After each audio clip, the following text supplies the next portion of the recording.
2000 শুরুতে তুমিও হয়তো বলেছিলে আমার মতন যে আমি এই করব, আমি জিমে যাব, আমি বডি বানাবো, আমি পড়াশোনা করব, আমি সব কিছু করে দেখাবো, নতুন বছর এই বছরটা আমার। কিন্তু কোথায় গেল সেই সব নিজেকে কথা দেওয়া? আর কত বানাবে নিজেকে এইভাবে বোকা? দেখতে দেখতে কত মাস কেটে গেল, আর কিছু মাস পরে 2025, নতুন বছর, নতুন কথা দেওয়া নিজেকে আবার, কিন্তু আবার সেই একই লাইফ। আর তারপরেও যদি তোমার মনে হয় তুমি সিগমা, তুমি গিগাচার্ট, তুমি ওয়ান ম্যান আর্মি, তুমি লাকি সবার থেকে, তাহলে আমি বলবো সব থেকে বড় ভুল করছো। হাতে খুবই কম সময় আছে, যা করার এখনই করতে হবে।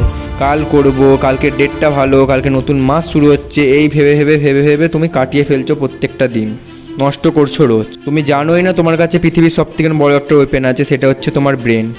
এই ব্রেনটা সবারই একই সাইজের হয়, কিন্তু সেটাকে কে কেমন কাজে লাগায় এইটাই হচ্ছে মজার ব্যাপার। তার জন্য তোমাকে আগে এই ব্রেনটা রিসেট করতে হবে। আমার কথার সোজা মানে হলো, তুমি যেই সব আনইম্পর্টেন্ট লোকেদেরকে ফলো করে রেখেছো, লাইক করছো, সেইগুলো থেকে তোমার লাইফে কি কিছু আসছে নিজেকে প্রশ্ন করো। তাদের এই লাইফস্টাইল দেখলে কি তোমার লাইফস্টাইল চেঞ্জ হচ্ছে, নাকি তাদের লাইক দিলে তুমি টাকা পাচ্ছ? এই সবগুলো আগে বুঝতে হবে তোমাকে।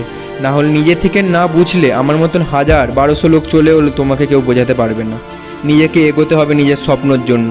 তুমি কি ভুলে গেছো তোমার সে বড় বড় সেই সব স্বপ্নগুলো? তোমাকে স্বপ্ন পূরণ করতে হবে, সেই স্বপ্নগুলো কোথায় গেল? সব দেখা স্বপ্নগুলো কি এইভাবেই নষ্ট হবে? শেষ বয়সে গিয়ে তুমি কষ্ট পাবে নাকি? নিজের স্বপ্ন পূরণ করার জন্য যা যা করতে হয় করো, এক্ষুনি উঠে পড়ো।